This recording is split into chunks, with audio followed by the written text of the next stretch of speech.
The decision to leave the city wasn't one they made lightly. It came in quiet moments, late-night talks, shared silences, and plans sketched out on napkins in dimly lit cafes. They didn't know exactly where they were going, but they knew they wanted to go there together. Luca sold his few belongings that didn't fit in his guitar case.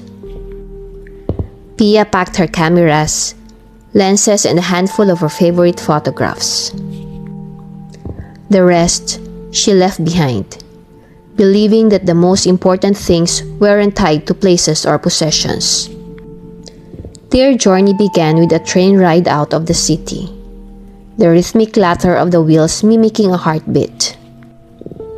As the landscape shifted from urban chaos to rolling countryside, Pia leaned her head against the window, her camera resting in her lap.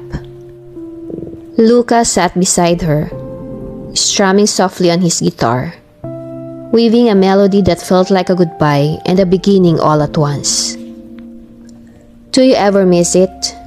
she asked, her eyes on the fields rushing by. "The city?" Luca paused, considering. "Parts of it, but not enough to stay." Pia turned to him, her expression curious. "What do you miss?"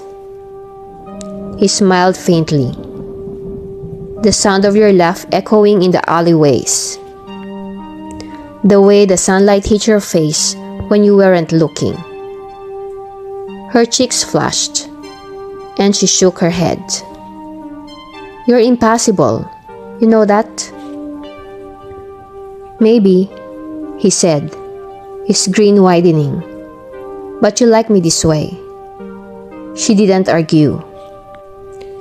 Their first stop was a small coastal village where the sea crashed against jagged cliffs, and the air smelled of salt and freedom. They rented a modest room above a cafe, its walls adorned with faded paintings of fishing boats and sun-drenched shores. Pia spent her days exploring, her camera capturing the rugged beauty of the landscape and the quiet resilience of its people. She found herself drawn to a group of local fishermen who welcomed her curiosity, their weathered faces telling stories her lens couldn't fully capture. Luca, meanwhile, found inspiration in the village simplicity. He played for the cafe's patrons in the evenings, his music weaving itself into the fabric of the community. His melodies were softer now, less tinged with longing and more with hope. One evening, as they sat on the beach watching the sun dip below the horizon, Luca turned to Pia. "You're happy you're here," he said, his voice warm with certainty. "So are you," she replied, smiling. He nodded, his fingers idly plucking at the guitar resting in his lap. "Do you ever think about what comes next?" Pia considered the question, her gaze fixed on the horizon. "I think we'll know when we're ready. For now, this feels right." "It does," he agreed, his hand reaching for hers. They stayed there until the stars filled the sky, their dreams stretching as infinite as the constellations above. Months passed, and the rhythm of their journey became second nature. They moved from village to village, town to town, each place leaving its mark on them.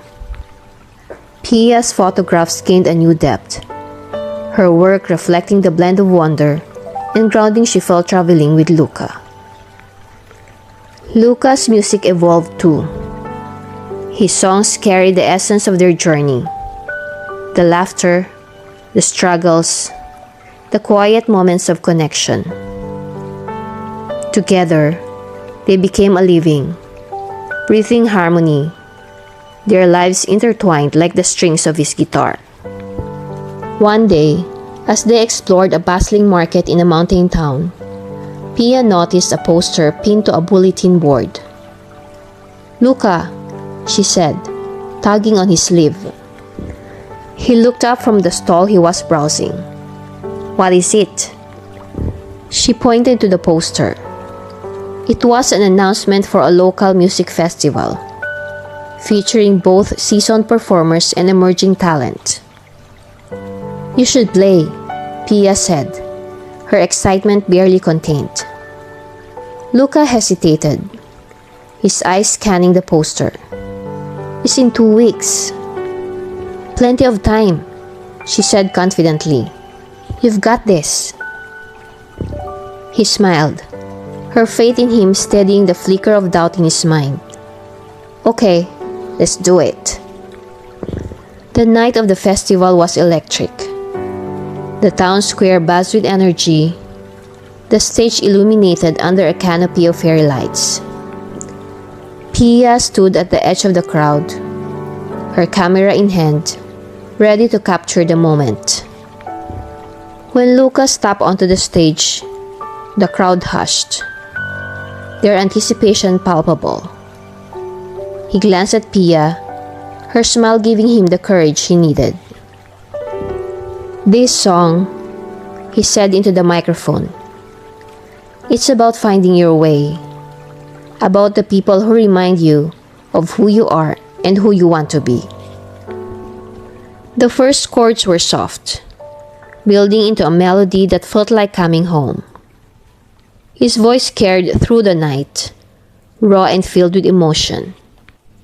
As Pia watched him play, she felt her chest tighten, the weight of everything they'd shared pressing against her heart. When the final note faded, the crowd erupted into applause. Luca's eyes found Pia's, and in that moment, the world seemed to narrow to just the two of them. He stepped off the stage and walked straight to her, his guitar still slung over his shoulder. "You're amazing," she said, her voice thick with pride. "It's because of you," he replied, his hand brushing against her cheek. They kissed under the glow of the fairy lights, the applause fading into the background. For the first time, they weren't running, searching or questioning. They were exactly where they were meant to be, and the rest of the world could wait.